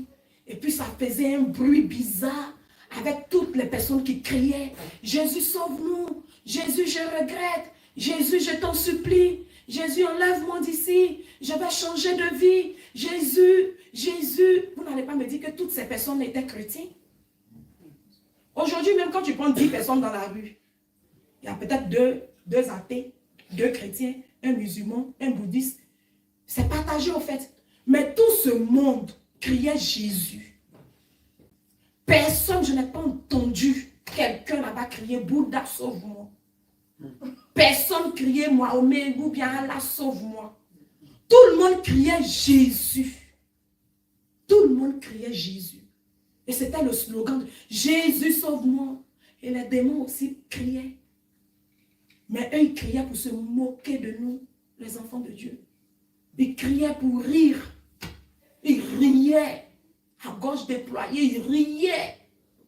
Et je ne sais pas, ce jour du 27 décembre 2019, je ne sais pas combien de personnes sont mortes dans le monde entier. Mais le nombre de personnes descendues en enfer, oh, rangeons nos vies. Rangeons nos vies. Enracinons-nous en Jésus. Parce que ce jour-là, les gens, c'est comme si c'est du riz qu'on versait au fait, des grains de riz. Et ça faisait tellement peur.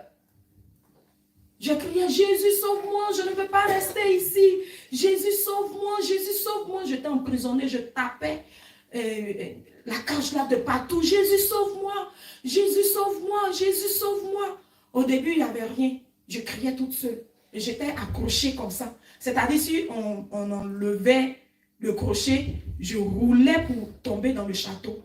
C'est-à-dire, ceux qui sont aux alentours du château, bon, Pas que pour eux était mieux, mais moi j'allais être dedans. C'est dit dedans. Et puis le feu là, c'est dit, ce lac de feu là, ça jaillit. C'est comme, vous voyez les vagues là, quand ça sort et puis ça se soulève, il dit ça jaillit et ça projette d'autres encore à l'extérieur. C'est comme ça que ça faisait. Et les démons, et ils étaient intouchables. Ils étaient tout au bord du château d'eau, là, ce grand château. Je ne dis pas château d'eau, c'est juste pour vous montrer de quoi il s'agit. Ce château de feu. Et ils criaient pour l'éternité. Pendant que nous, on criait, Jésus, sauve-nous. Et ils crient pour l'éternité. Vous êtes ici pour l'éternité. Il n'y a pas de repos. Et les gens criaient. J'ai commencé à crier aussi. Et j'ai commencé à crier aussi. J'ai dit, Jésus, sauve-moi.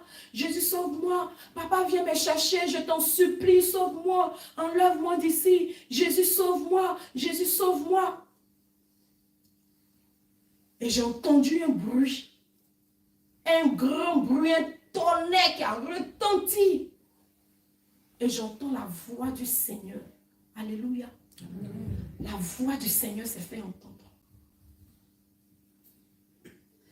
Il me dit, attends, pourquoi tu me déranges même toi là? C'est ta dernière demeure, on t'a déjà dit. Maintenant tu es là-bas, tu cherches encore, tu dois aller où? Pourquoi tu m'appelles? J'ai dit, papa, sauve-moi, je t'en prie. Fais-moi sortir d'ici. Tout ce que tu veux que je fasse pour toi, je le ferai. Sans même dire un mot, je le ferai. Tout ce que tu me diras de faire, je le ferai. Mais je t'en supplie, fais-moi sortir d'ici. Je ferai tout ce que tu voudras, papa, mais enlève-moi d'ici. Et je disais, moi, je viens juste d'arriver. Je viens juste d'arriver, enlève-moi ici. Mais il faut m'envoyer vers la lumière. Parce que là-bas, c'est bon. Envoie-moi vers la lumière. Dis, tu ne mérites même pas de voir la lumière. Ce n'est pas plus grâce que je t'ai montré la lumière. J'ai dit, je t'en supplie, fais-moi sortir d'ici. Enlève-moi et envoie-moi vers la lumière. Le Seigneur me dit, tous mes péchés que j'ai faits, il m'a rappelé. Il m'a rappelé mes péchés. J'ai changé la nature de ma peau. J'ai dénudé son temple. Son temple n'est pas couvert de moitié. Il dit, la femme doit s'habiller de façon décente. C'est-à-dire, tout ce que j'ai fait sur la terre n'a pas glorifié le Seigneur. Et c'était ma dernière demeure. Et c'est là, il va me dire, Péniel, qu'est-ce que tu me veux? J'ai dit, Seigneur, fais-moi sortir, je t'en prie. Fais-moi sortir, je ne peux pas rester ici. Fais-moi sortir, fais-moi sortir. Et il m'a dit, regarde. Quand il m'a dit, regarde, j'ai regardé. Il y avait un écran comme ça, mais bien plus grand. Où je me suis vue le dimanche du mariage, dans ma tenue traditionnelle, en train de danser avec mon époux dans mon habit impudique. Et tous mes seins étaient dehors. Pourtant, on a fait le culte à l'église. La fente, là, ça s'est limité ici. Et je dansais avec un long talon. Les bijoux remplis, d'autres dans les cheveux, bien, il faut briller pour qu'on sache que c'est toi. Donc c'est comme ça que je dansais avec mon mari. Et lui aussi, il avait des bijoux. Le Seigneur a dit, regarde.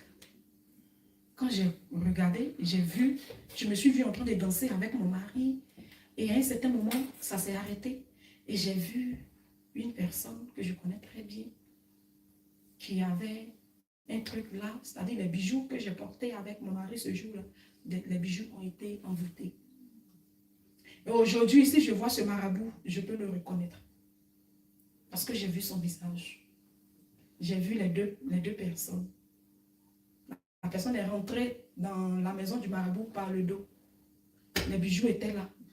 Comme ça, vous voyez, quand nos mamans font leur panne et puis elles mettent les trucs dedans, elles calent ici et puis c'est là. La personne est rentrée, fait sortir les bijoux, ils ont fait des trucs dessus. Elle est retournée encore avec le dos. Et ce sont ces bijoux-là que j'ai portés avec mon mari le dimanche. Et le Seigneur a dit, regarde, tu ne savais pas que tu ne devais pas porter des bijoux. Et je n'étais pas aussi gros bijoux, genre les trucs extravagants, je ne faisais pas ça.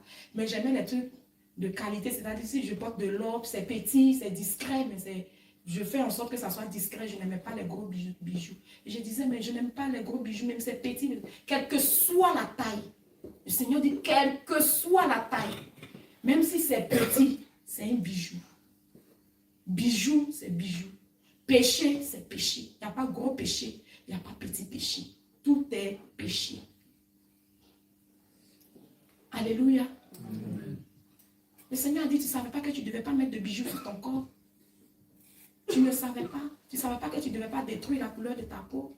Toutes ces choses m'ont été reprochées. Toutes ces choses m'ont été reprochées. Et j'ai dit, Seigneur, je t'en supplie. Je t'en supplie, fais-moi retourner. Et si je retourne, tout ce que tu veux, je le ferai pour toi. Je t'assure que je le ferai pour toi.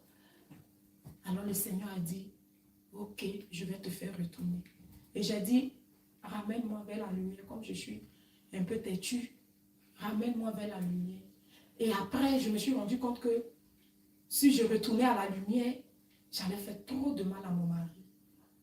Parce que, sincèrement, il allait trop pleurer. Donc, je pensais à ces trucs étant là-bas, ça défilait dans ma tête. J'ai dit, Seigneur, ramène-moi. Pendant que je pleurais, je criais, ramène-moi, ramène-moi, ramène-moi, mais ramène-moi vers la lumière. Et le Seigneur a dit, tu vas rester ici. Et on m'a poussé, on a enlevé maintenant le crochet. Et la cage a commencé à rouler pour aller maintenant tomber dans le lac de feu. Et j'ai crié, Jésus, sauve-moi. C'est comme ça. Je suis revenue à moi-même. Je suis descendue dans mon corps automatiquement. La salle était remplie. Les docteurs étaient là. Et ma grande soeur, elle a failli me frapper ce jour-là. Pourquoi tu me fais ça? Moi, je t'envoie à l'hôpital. Pourquoi tu me fais ça? Pourquoi tu me fais ça? Et ils étaient en train de me toucher, de me toucher, de me toucher. Quand je suis revenue à moi-même, j'ai regardé autour de moi. Si j'avais la capacité ou bien une petite force de me lever, j'allais commencer à courir partout, crier, pendant que je ne pouvais pas me lever. Tout ce que j'ai pu dire à ma grande soeur, je veux de l'eau. Juste un peu d'eau, donne-moi juste un peu d'eau. Je veux boire de l'eau. Et elle a envoyé l'eau, elle a mis dans ma bouche. C'est versé un peu parce que je ne pouvais même pas avaler même l'eau. Elle m'a dit, fais attention. Et j'ai pris un peu d'eau. Et j'ai commencé à délirer. Pour l'éternité, Jésus sauve-moi. Pour l'éternité, Jésus sauve-moi. Quand une personne me touche, je suis un peu affolée. Jésus sauve-moi, Jésus sauve-moi, Jésus sauve-moi. Et j'ai voulu sur le champ raconter à ma soeur. Et le Seigneur a dit, j'ai entendu là encore la voix du Seigneur qui dit, tu le diras en premier à mon serviteur. Donc, j'attendais qu'un pasteur vienne me rendre visite pour que je puisse lui expliquer. Et quand mon mari est arrivé, dès que mon mari est arrivé, net, j'entends, voici mon serviteur, parle-lui. Et j'ai touché mon mari, il m'a demandé qu'est-ce qui se passe. J'étais brûlante. Et je lui ai dit, est-ce que tu sais que j'ai vécu des choses extraordinaires? Il dit, tu as vécu quoi? J'ai dit, j'étais dans le feu. Le feu m'a brûlé. Et j'ai demandé pardon au Seigneur, j'ai pleuré, j'ai crié. Et j'ai vu aussi la lumière. L'enfer existe, le paradis existe. Donc il pensait que j'étais en train de délirer. Il dit non, il faut te calmer. Que la maladie, c'est vrai, ça t'a traumatisé, mais il faut te calmer. Sinon, si tu fais comme ça, là, tu peux devenir folle, il faut te calmer. Je lui ai dit, je ne suis pas folle. Je sais de quoi je te parle. Que je voulais parler à ma grande soeur, mais le Seigneur dit de parler en premier à son serviteur. Quand tu es arrivé, il dit de te parler. Est-ce que tu sais que tu es un serviteur de Dieu? Il a commencé à sourire. Il dit, c'est toi, tu dis ça aujourd'hui. J'ai dit, oui, tu es un serviteur de Dieu. Tu es un serviteur de Dieu. Tu peux courir comme tu veux, mais Dieu dit que tu es son serviteur. Et il a dit, ok, qu'est-ce que tu as vu? Quand j'ai commencé à lui expliquer, au début, il pensait que je délirais toujours. Après, il est resté tranquille. Il m'a pris par les mains, je lui ai dit, c'est ce que j'ai vu. Et le Seigneur me demande de ne plus porter de mèche, de ne plus me décaper la peau. Il me dit, tu es sûr que tu vas supporter? J'ai dit oui, que je vais supporter. Et c'est comme ça, quand j'ai fini de lui expliquer, il a attrapé ma main, il est resté tranquille, il avait la tête baissée. Et voici le tonnerre qui gronde encore. J'ai crié, Jésus, je ne vais plus mourir. Je t'en supplie, Jésus. Je t'ai dit, je vais faire tout ce que tu veux. Et cette fois-ci, le Seigneur a pris l'apparence d'une femme. C'est vrai, c'était un ange, mais une femme, l'apparence d'une femme. une femme vertueuse, qui était vraiment très bien habillée, Elle avait à sa taille comme ça, un voile qui était attaché. Au début, quand je l'ai vue, il n'y avait pas de voile sur sa tête. C'était un exercice que cette femme-là venait faire avec moi. Et quand elle est arrivée, quand elle m'a apparue, la lumière était tellement forte que je faisais comme ça pour la regarder. Et elle m'a appelé Péniel, Péniel. Et j'essayais de bouger mon mari. Il ne sentait rien. C'est-à-dire, je me suis rendu compte que c'est moi seul qui voyais. Et je me suis ressaisie. Troisième fois, quand la femme a crié Péniel, j'ai dit, je suis là. Et la dame me dit, le Seigneur m'envoie te dire qu'à partir d'aujourd'hui, tu dois t'habiller de façon décente. Elle m'a dit, regarde-moi. Est-ce que je ne suis pas belle? Et je lui ai dit, si, tu es très jolie. Elle dit, mais alors, pourtant je suis bien habillée. On ne voit pas mon corps. Je suis très bien habillée. J'ai dit, oui. Elle dit, le Seigneur m'envoie te dire, désormais, c'est comme ça que tu dois t'habiller. C'est comme ça que tu dois t'habiller. Et elle a enlevé ce qui est attaché ici et s'est voilée. Désormais, tu dois te voiler.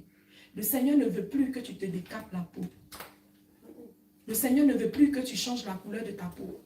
Le Seigneur ne veut plus que tu mettes tout ce qui est faux. Parce qu'en réalité, faux cils, faux ongles, faux cheveux, faux visage, c'est des maquillages, fausses lèvres, fausses fesses. Moi, sincèrement, je n'ai jamais porté ça. Mais je portais les gaines pour affirmer ma taille. Des gaines pour dessiner ta forme. Le Seigneur ne veut plus. Tout, elle a tout cité. Des perles, des bijoux, quelle que soit la taille. Plus, tu dois être une femme naturelle. Est-ce que, dites-moi, répondez-moi, est-ce que j'avais le choix? Est-ce que j'avais le choix? Si je disais non, le feu. Le feu. Et puis c'est pas feu de cuisine, petit feu de cuisine. C'est pas les volcans. C'est du feu. J'ai dit je suis d'accord. Je n'ai même pas de problème avec ça.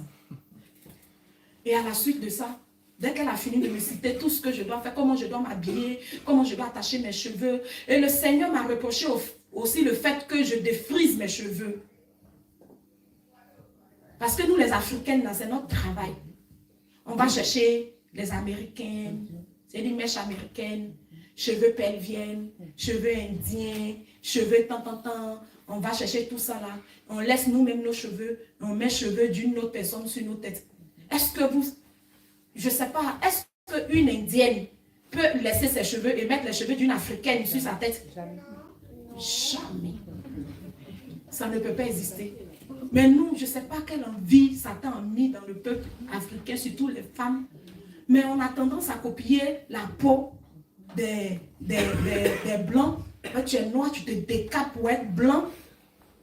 Les hommes aussi sont dedans, ils se décapent pour être blancs. Tu as changé la couleur de ta peau, tu ne rentres pas au ciel. Tu as corrigé le Seigneur, tu ne rentres pas au ciel. Tu es petit de taille, tu as cherché talons pour porter, pour grandir. Tu ne rentres pas au ciel. Parce que moi, on m'a demandé de descendre. Je suis descendu. Tu dis que tu n'as pas cheveux. Tu as mis cheveux de quelqu'un d'autre sur ta tête. Tu ne rentres pas au ciel. Tu as porté mini, tu as laissé ton corps, les gens ont regardé, ils t'ont convoité, ils ont fait ceci, ils ont fait cela. Tu ne vas pas au ciel. Parce que moi, toutes ces choses-là, je faisais. J'étais chrétienne, j'avais accepté Jésus. Si je n'avais pas accepté Jésus, je n'allais pas passer tout mon temps à boire le sang de Jésus. J'avais accepté Jésus. Mais ma vie, mon comportement n'était pas conforme à la saine doctrine. Je n'avais pas cette beauté-là, l'éclat. Je n'avais pas la véritable parole. Je n'avais pas l'enseignement. Je ne pouvais pas rentrer au ciel. Et c'est comme ça que le Seigneur m'a dit, va.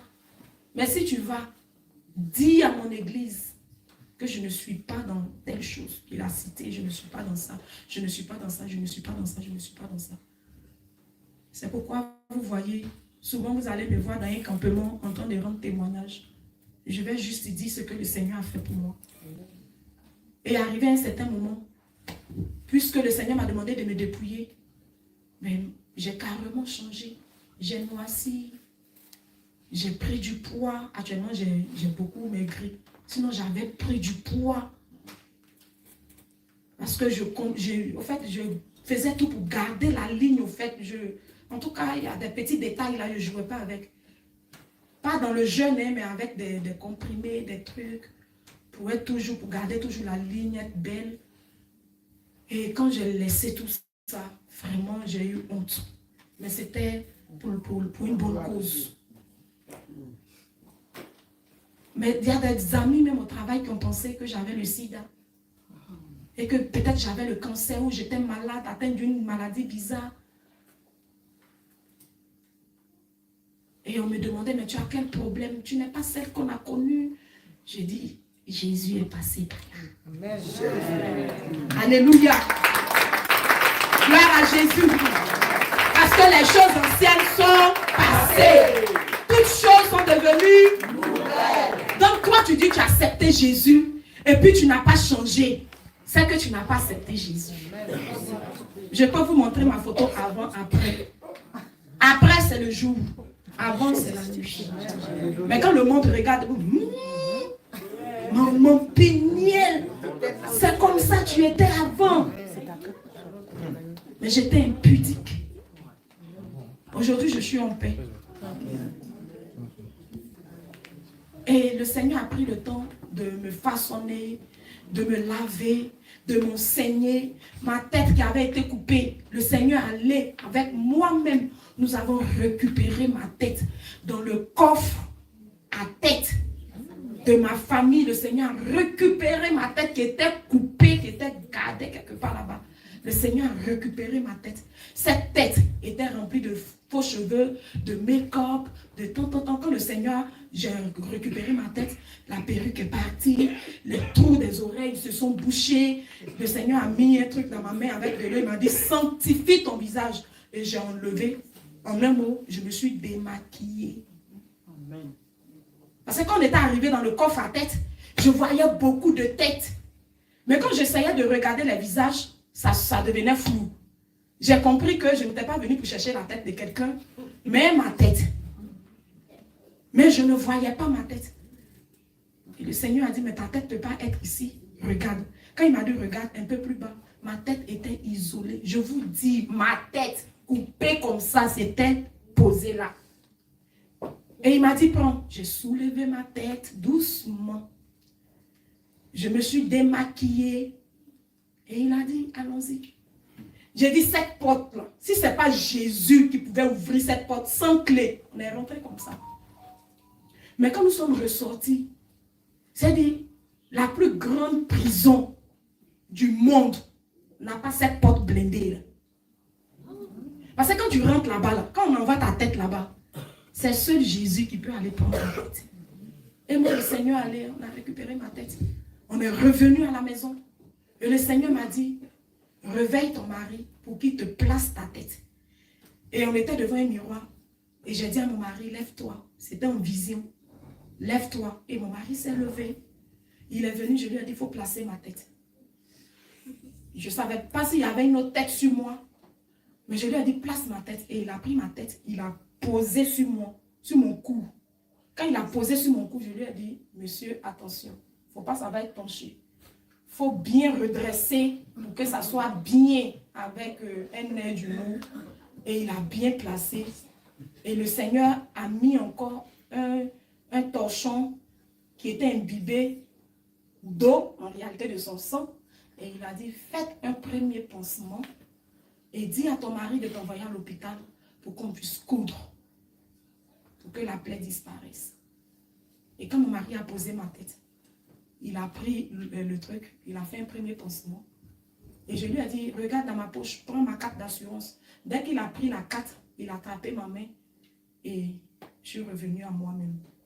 C'est comme ça le Seigneur a récupéré ma tête. Parce que quand le Seigneur commence, il termine. Vous voyez le manteau qui est sur notre maman là. On m'avait porté un gros manteau comme ça de cafard. Et c'était l'état de mon âme. Ça ne pouvait pas rentrer au ciel. Et il y a une lumière qui est quittée dans le ciel, qui est descendue sur moi et a aspiré tous ces cafards. Ce n'est pas les petits cafards des coins bizarres, c'est des cafards qui ont des yeux humains. En tout cas, des êtres bizarres. Et le Seigneur, vraiment, la lumière a aspiré tous les cafards, jusqu'au dernier cafard qui partait et puis qui me regardait comme ça. Il dit, tu as échoué. Et quand tout est fini, la lumière, en tout cas, ça m'a contrôlé pour voir s'il y a passé, il y a toujours des rescapés. Parce qu'il n'y a pas un qui est resté quelque part là-bas quand tout était bon. Et c'était fini. Le Seigneur a nettoyé mon âme. Mais l'esprit guerrier est resté. Et quand le Seigneur m'a montré le réveil, il m'a dit, voici ton berger, l'apôtre Abraham. Et je me suis rendue là-bas. Quand je suis arrivée, toutes les femmes étaient comme le Seigneur le voulait. J'ai dit, mais gloire à Jésus. En ce temps, l'apôtre faisait les cultes chez lui à la maison dans son salon. Il y a longtemps que je suis dans le réveil. Il y a des gens qui pensent que c'est dernièrement je suis arrivée. Il y a longtemps que je suis dans le réveil. C'est quand le témoignage a été rendu public que les gens ont commencé à me voir. Sinon, j'étais dans l'ombre. J'étais cachée parce que vraiment, je ne voulais même plus sortir. Je ne voulais même plus faire quoi que ce soit. Et lors d'une veillée, l'esprit guerrier s'est manifesté. Si l'apôtre a encore la vidéo, moi je lui demande peut-être de poster ça un jour.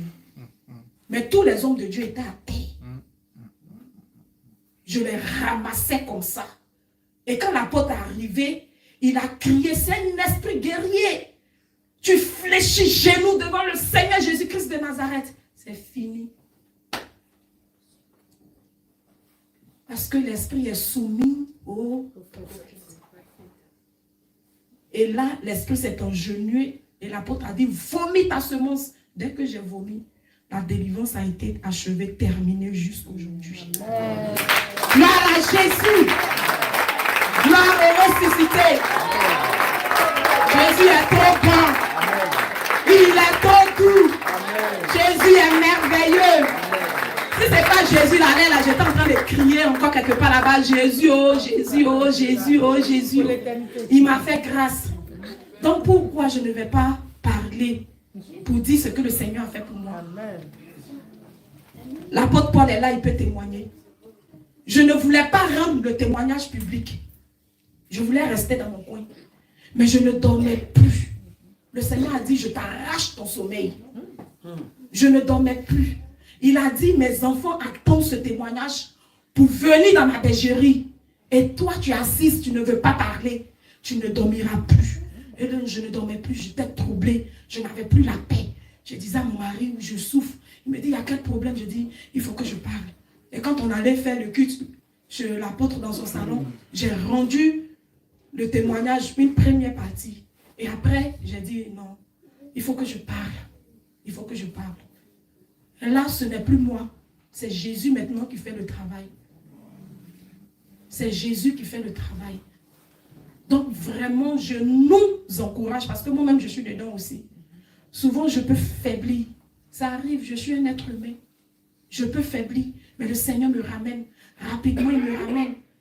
Quand je faiblis, il me montre par des songes où c'est bizarre. Je retourne sur mes genoux au moment de jeûne. Parce que où je suis là, un homme ne peut pas me faire quitter le réveil, ou bien un homme ne peut pas me faire... Je ne sais pas, un homme ne peut pas. C'est pourquoi moi, Péniel, si ce n'est pas Dieu, ou moi je suis arrêté, au réveil international, Jésus revient. C'est jusqu'à ce que Jésus revienne. Amen. Alléluia. C'est jusqu'à ce que Jésus revienne. Parce que où j'étais là, avant de quitter, le Seigneur m'a montré là où je devais partir. Il m'a dit, voici ton berger. C'est là-bas que tu dois aller. C'est là-bas. Le Seigneur t'a montré ton berger. Bien sûr. Ah bon? Bien sûr. Et j'explique comment ça s'est passé. Quand je suis revenue à moi, chez moi, dans mon ancienne église, on ne se dépouillait pas. Il n'y avait pas de dépouillement. Bon, j'ai posé quelques questions, je n'ai pas eu de retour, de bon retour. Donc j'étais à la maison. Après, j'ai commencé à aller avec mon mari. Lui, dans son église, l'église était dépouillée, mais c'était une femme qui était à la direction. En ce temps, oui. En ce temps, je ne savais pas que la femme ne prenait pas d'autorité. Je ne savais pas que la femme n'enseignait pas. Et on partait. Avant ça, le Seigneur m'avait déjà montré l'église Jésus revient. je suivais les enseignements un peu. Et quand j'ai vu les enseignements sur le ministère de la femme, j'ai approché la maman. Et quand je lui ai dit, elle a dit non, bon, on ne s'est pas entendu, il y avait plein de choses. Jéhovah qui n'est pas le nom de Dieu, on ne s'est pas bien entendu. Donc, dans ça, moi, j'ai décidé. Le Seigneur, moi, quand je partais là-bas, le Seigneur m'a dit, c'est pour un temps. Va avec ton mari, si tu ne veux pas rester à la maison. Parce que je me sentais mal de rester à la maison les dimanches. Je ne pouvais même pas me redresser, mais il fallait que je parte quand même danser, louer le Seigneur. Et c'est comme ça, un matin, le Seigneur a dit, c'est la fin, je ne vas plus là-bas. Et je suis restée. Et l'apôtre, il y avait des enseignements à tour de rôle. Entre les hommes de Dieu du Bénin, en ce temps, ils étaient toujours ensemble, les hommes de Dieu du Bénin et de la Côte d'Ivoire. Et l'apôtre, ce jour-là, c'était un mercredi soir. C'est lui qui donnait l'enseignement. Et quand il a donné l'enseignement, c'était est-ce qu'un chrétien pouvait consulter les praticiens ou bien ceux qui vendent les médicaments traditionnels simplement. Si tu as mal au ventre, tu peux prendre un médicament pour boire, les médicaments de palu et autres. C'était ça l'enseignement. Et j'étais couchée, j'ai commencé à écouter. Il s'est présenté, tout et tout. Quand il a fini de se présenter, j'entends, voici ton berger. J'ai enlevé les écouteurs. J'ai appelé mon mari. Je lui ai dit, viens. Voici ce que j'ai entendu. Il dit, comment ça? J'ai dit, mais voici ce que j'ai entendu. C'est vrai que je suivais déjà les enseignements un peu partout. Les gens de Jésus reviennent, je suivais les enseignements. Le Seigneur me dit, voici ton berger. J'ai dit, ah bon? Donc c'est comme ça. Je me suis rendue. Et quand il a dit, voici ton berger, puisque c'était avec le docteur Silas que je communiquais, donc il m'a donné le numéro maintenant de maman Sarah. Et quand j'ai pris le numéro de maman Sarah, j'ai causé avec maman Sarah au téléphone. C'était la voix de quelqu'un. C'est comme si la femme là, on a toujours vécu ensemble, comme si on se connaissait, comme s'il y avait une familiarité, je ne sais pas, mais il y avait ce truc-là dans la voix de maman Sarah. Et je me suis présentée, elle ne me voyait pas trop. J'ai dit, mais j'ai l'impression de te connaître. En tout cas, et on s'est donné rendez-vous. Je suis allée faire le culte là-bas, à la maison. Quand on a fini le culte, d'abord même c'est elle qui était venue me chercher. Quand je l'ai vue, je dis, j'ai l'impression de te connaître. Elle dit, ah bon? Je dis, oui. Sa voix là, je ne sais pas, j'ai déjà entendu cette voix. C'est comme si je travaille avec cette personne tous les jours. Et je lui posais des questions. Est-ce que tu es à la banque, tu es ceci? Elle dit non, que c'est sa grande soeur qui est à la banque. J'ai dit, ah bon? Ta grande soeur, elle est où? Elle dit, elle est au siège. J'ai dit, au siège? Elle est à quel service? Elle est aux opérations. Il dit, oh, mais moi aussi je suis aux opérations. Ta soeur s'appelle comment? Elle dit, elle s'appelle Somi. Moi, c'est ma voisine d'à côté. Alléluia. Qui est la grande soeur de maman Sarah, même père et même mère. Et la femme, bizarrement, elle me regardait, elle dit, tu me fais rappeler ma soeur. Vous aimez trop vous habiller comme ça, c'est pas bon. Hey, tu es jolie, tu es une belle femme, faut faire les petits trucs. Je lui ai dit, ma soeur, si je t'explique mon problème, tu vas me dire, déshabille-toi, promène-toi. Si je t'explique mon problème, même si on me disait de fermer mes cheveux, il ne faut pas avoir mon visage, j'allais le faire. Donc c'est comme ça que je me suis rendue sur celui qui a été désigné comme mon berger. Et j'ai gardé cette information secrète jusqu'à ce qu'on parte à l'évangélisation à Akakro. Et c'est à Akakro que j'ai rendu cette information publique. J'ai dit, voici l'homme que le Seigneur m'a montré. C'est mon mari qui avait cette information. Lambon, lui, il a toutes les informations. Je lui ai dit, mais viens dans le réveil. Il dit, je vais venir. Viens dans le réveil. Il dit, je vais venir. Va, je prie pour toi. Viens dans le réveil. Mon jour n'est pas encore arrivé. Viens dans le réveil, viens. Dernièrement, je lui ai dit, il est temps pour toi de venir dans le réveil. Il dit, j'attends que le Seigneur finisse son tri et je viendrai. J'ai dit, d'accord. C'est que ton jour est arrivé. Donc, ne vous étonnez pas si le prochain voyage, vous me voyez, ou bien soit vous me voyez quelque part avec le prophète de Dieu, parce que c'est un prophète. Alléluia.